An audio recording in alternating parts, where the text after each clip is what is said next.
نحمده ونصلي على رسوله الكريم اما بعد فاعوذ باللہ من الشیطان الرجیم بسم اللہ الرحمن الرحیم۔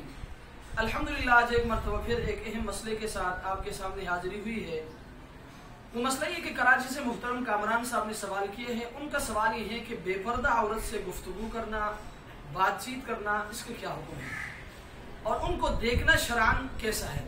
ان کا کہنا ہے کہ ہم ایک دفتر میں کام کرتے ہیں، وہاں میں بھی کام کرتا ہوں اور دوسری عورتیں بھی کام کرتی ہیں مگر وہ بے پردہ ہے، آیا مجبوراً ہم ان سے گفتگو کر سکتے ہیں یا نہیں، اور ازروی شریعت ان کو دیکھنا کیسا ہے۔ تو مسئلہ یہ کہ ضروری گفتگو آپ کر سکتے ہیں، عمدن ان کو دیکھنا اور قصدن دیکھنا جائز نہیں ہے، البتہ بلا اختیار پہلی نظر معاف ہے۔ اور یہ بات بھی اپنے ذہن میں رکھیں کہ آپ اپنے غیرت اسلامیہ کو بروئے کار لا کر اس مشکل سے آپ نجات پا سکتے ہیں۔ اس لیے میری آپ سے گزارش ہے کہ خدا را آپ ہر ممکن کوشش کریں کہ ان سے آپ کی گفتگو نہ ہو، اور ہم ہر ممکن آپ کوشش کریں کہ ان کی طرف آپ کی نظر نہ جائے۔ اللہ تبارک و تعالی ہمیں اس مسئلے کو سمجھنے کی توفیق عطا فرمائے۔ وآخر دعوانا ان الحمدللہ رب العالمین۔